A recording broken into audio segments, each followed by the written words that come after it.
Bonjour, le thème d'un temps pour notre couple aujourd'hui sera les pervers narcissiques dans le couple, troisième partie. Je vous laisse écouter puis vous pourrez prendre le temps d'échanger entre vous. Dans cette troisième partie, nous allons voir comment contrecarrer le pervers narcissique. Je vous rappelle que même si j'emploie le masculin, les femmes peuvent bien sûr aussi être pervers narcissiques. N'oublions pas également que nous avons tous à certains moments des fonctionnements pervers narcissiques. Le principal est d'en prendre conscience et de rectifier le tir. Alors tout d'abord, la première mise en garde, c'est gare aux étiquettes. Il faut faire très attention à ne pas plaquer d'étiquettes diagnostiques trop rapidement. Nous avons trop tendance actuellement à dire que les ex sont des pervers narcissiques. Toutefois, si tel est le cas, il est important pour la victime que le pervers soit nommé comme tel. Il faut d'abord prendre du temps pour écouter la victime, puis la rassurer quant à sa propre valeur, et enfin, le cas échéant, nommer le pervers donc comme tel. La première stratégie, c'est d'interroger en miroir face aux injonctions. Si nous nous justifions, il est facile pour le pervers narcissique de démonter nos arguments et d'entretenir un climat délétère. C'est pourquoi il est important de ne pas se justifier, de couper court à toute conversation ou de le renvoyer à sa position. De quel droit me dis-tu ça? Qui es-tu pour me juger? Es-tu si intelligent que tu puisses voir ce que je ne le suis pas? Cela aura pour effet de le mettre en danger. Et ça, il ne peut le supporter. Alors, il lui appartiendra de se justifier et les rôles seront inversés. Deuxième stratégie, c'est renouer avec ses proches. Après l'isolement qu'a imposé le pervers, il sera essentiel de renouer avec ses anciens amis, quitte à s'excuser et expliquer les événements. Souvent, la victime du pervers porte elle aussi une faille narcissique et il lui est difficile de demander de l'aide. De plus, elle aime faire plaisir et préfère s'inscrire dans le désir de l'autre que d'exposer le sien. Apprendre à demander de l'aide est une grande leçon de vie et l'occasion pour la victime de s'inscrire dans son propre besoin et d'apprendre à exister pour elle-même. Ensuite, donc remettre de la distance. Au collage qu'impose le pervers, il sera très important de poser une distance. Par exemple, en partant se réfugier auprès de gens bienveillants, en apprenant à éteindre son téléphone et à rester sourd aux appels de notre bourreau qui ne manquera pas de chanter à nouveau nos louanges, en se souvenant bien de l'enfer que nous avons vécu et surtout en ne croyant plus qu'il pourrait en être autrement. Le pervers est malade, il ne pourra plus fonctionner autrement. Prendre de la distance, mais aussi parler avec une tierce personne, amie ou thérapeute, qui soit neutre. La parole est libératrice. Elle permet à la victime de sortir de son état de dépendance et d'assujettissement. Petit à petit, elle permettra le recul nécessaire. La parole est faite pour cela. Oser détester. La victime cherchant à être bonne souvent n'osera pas exprimer sa détestation, car ce n'est pas beau, ce n'est pas conforme à une bonne image. La colère fait partie du processus de deuil. La victime, en ne s'autorisant pas à détester, ne peut pas procéder à un deuil salutaire. Déculpabiliser la victime de ses sentiments négatifs, lui faire comprendre qu'il peut être normal de détester, peut lui permettre d'expulser une part de ses affects en osant reconnaître et exprimer ses sentiments vécus comme négatifs. On peut également aussi, si besoin, faire le ménage dans son entourage. Quand on fait un travail sur soi, nos rapports avec les autres changent. Nos projections s'apaisent en même temps que nous intégrons nos failles et nos attentes sont plus proches de nos valeurs que du besoin de répétition de nos traumas et de besoin de satisfaire à tout prix les attentes des autres. Il se trouve parfois dans notre entourage des gens qui trouvaient avantage à nous fréquenter du fait de nos failles. Il n'est pas rare que ces personnes s'opposent à la thérapie, parfois avec véhémence. Souvent, ils ont peur de perdre le porteur du symptôme. Un des effets du travail sur soi peut être de voir ces gens s'éloigner.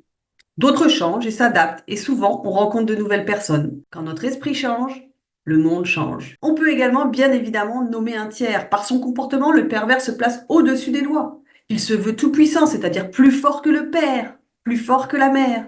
N'ayant pas abordé l'Oedipe, le pervers ne supporte pas la triangulation, c'est-à-dire la présence d'un tiers. Il agit le plus souvent en secret et à l'abri des regards qui pourraient le juger et ternir son image.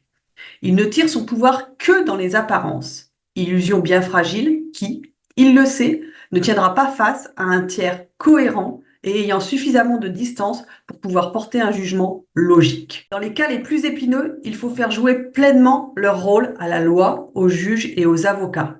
Il ne faut pas reculer devant les moyens. Déposer une main courante, porter plainte ou en amont, nommer un tiers qui connaît la loi. Combattre le pervers. Le pervers narcissique a une grande faille narcissique. C'est son image qu'il protège. C'est donc quelqu'un d'extrêmement fragile derrière une apparence de toute puissance. L'idéal est de couper court à toute relation avec lui. C'est le plus beau cadeau que l'on puisse se faire à soi-même, parce que se protéger soi-même est la première chose à faire dans la vie.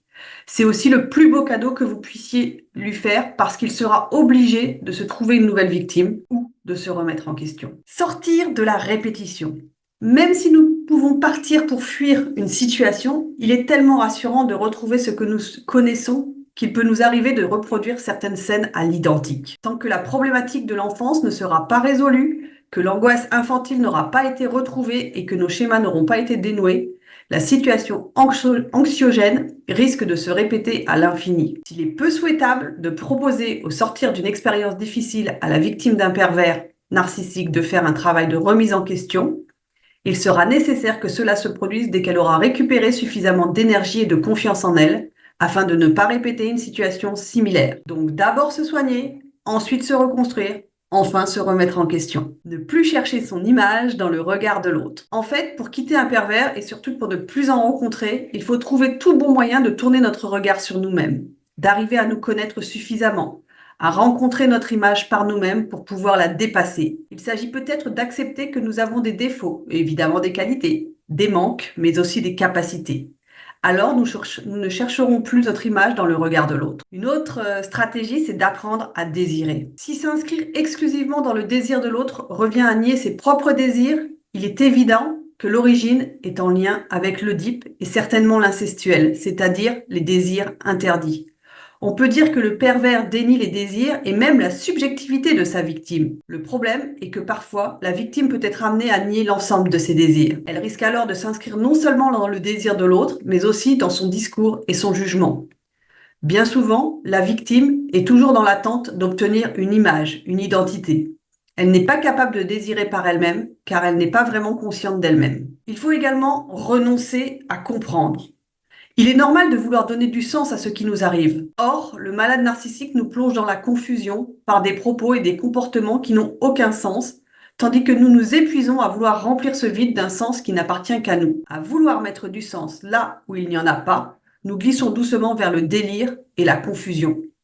Renoncer à comprendre ce que cet autre nous dit participera à sortir de la confusion. Sublimation et reliance. Donc la sublimation est un mécanisme de défense particulièrement adapté à une conduite correcte. Les pulsions sont déplacées vers des buts socialement valorisants. Plus on rencontre son inconscient, moins on utilise des mécanismes de défense et plus on gagne en liberté.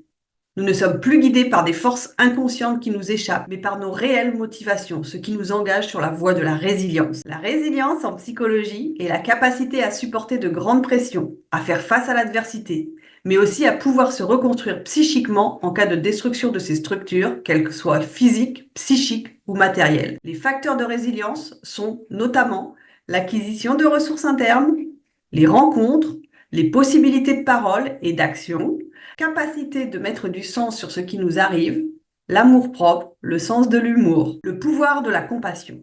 La véritable compassion ne peut s'accorder avec les besoins de pouvoir. C'est parce que nous nous serons adonnés à notre propre analyse et que nous aurons accepté d'étudier nos parts négatives que nous pourrons être dans l'humilité. Parce que nous aurons dû en passer par une bienveillance vis-à-vis de nous-mêmes, nous pourrons être bienveillants envers les autres, comme nous avons dû l'être vis-à-vis de nous lors de notre propre analyse. Pardon ou déni? Faut-il pardonner pour comprendre? Si le pardon est divin lorsqu'il accompagne les chemins de la résilience, il peut être déni s'il intervient trop tôt. Il est important de suivre un chemin de résilience avant de chercher à comprendre et à pardonner. Le ressenti de la souffrance de l'autre peut être ce qui nous a attachés à lui. Le comprendre pourrait nous ramener vers lui et nous faire retomber en enfer. On ne peut aider que dans la juste distance. C'est ce manque de distance qui nous a mis en danger. Voilà. C'est fini pour ce travail sur les pervers narcissiques dans le couple. Pour ce thème, je me suis inspirée du livre Les pervers narcissiques. Qui sont-ils? Comment fonctionnent-ils? Comment leur échapper? De Jean-Charles Bouchou. Pour ma partie, c'est fini. À vous d'échanger maintenant, de prendre le temps de commenter ce que vous avez entendu en donnant à tour de rôle votre point de vue et en écoutant celui de l'autre. Si vous avez des questions, n'hésitez pas à les poser sous la vidéo. J'essaierai d'y répondre, soit dans les commentaires, soit par une autre vidéo. C'était Un temps pour notre couple avec Sophie Caldier, thérapeute de couple, psychologue clinicienne et sexothérapeute. Je vous souhaite une belle journée et je vous dis à bientôt pour de nouveaux sujets.